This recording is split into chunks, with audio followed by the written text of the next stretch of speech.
د حضرت مولانا قاری محمد ایوب رحمانی صاحب په اصرار او په خواهش سره دا نظم وړاندې کوم. د دې نظم نوم دی د یتیم فریاد، او دا نظم په حقیقت کې دغه شان یو واقعه شوې وه د تیرا سیټ ته. په تیرا کې مونږ کار کوو، ما سره یو مشر زمونږ دکان ته به راتلو، مونږ سره ګپ شپ جوړ شو. نو هغه زمونږ عمر کې هغوی مشران وړوکي یا ماشوم وي. نو ما ته وی چې ستا غونده کې یو ماشوم و، د هغه ټوله واقعه راته بیان کړه، ډېره دردناکه واقعه وه. نو ما هغه بیا نظم ته واړوله. نو هغه نظم ما څه وخت پس هغه ته وړاندې کو، هغه ما ته خوشحاله هم شو، ویم جړل، او بیا ما ته انعام هم راکو. نو قاري صاحب محترم، هغه نظم داسې دی چې د یو ماشوم نه مې تپوس کولو، شوم خبر بیا مې افسوس کولو. تپوس مې کو چې ته جړېږې سله، په مخ دې اوښکې را بهېږې سله، وجه یې حایه ته دردېږې سله، په لویه لار کې ته رپېږې سله. ماشوم ښکاره کړل ټول رازونه، راته یې شروع کړل فریادونه، ویلې راغلي دي غمونه، څوک مې نه کوي تپوسونه.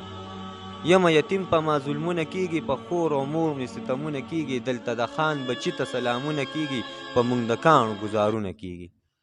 راغلی سکول نه یم د کار په تمه، دلته راغلی د روزګار په تمه، نه وم راغلی د انکار په تمه، زه غلی ناست وم د سرکار په تمه. طلب دستانه چې د مال کومه، مجبوره ډېر یم ځکه سوال کومه، مور له خرچه د اسپتال کومه، ګرځم نهر په دغه حال کوم. چې سوال مې وکړو دا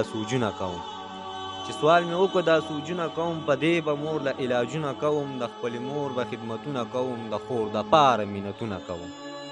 چې سوال مې وکړو نو خپل کور ته لاړم، نیازبینو خور او خپلې مور ته لاړم، نو مه خبر چې داسې شور ته لاړم، ځکه دردېږم داسې زور ته لاړم. زما غوږو له اوازونه راځي، مړه شوې مور د خبرونه راځي، د غم د پاسه نور غمونه راځي، یمه خیران مصیبتونه راځي. په څه خبره یې خپل ځان پړ کو، مجبوري خور مې ولې ځان مړ کو، موږ ته ولې دا جهان خړ کو، په خپلو وینو یې خپل ځان لړ کو.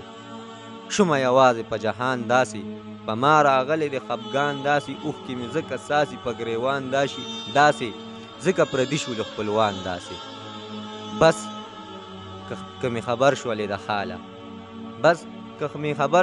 خاله، بیا به جړېږې بې مجاله، مور به مې ډېره شوه خوشحاله، چې کور ته به راغلمه بلاله.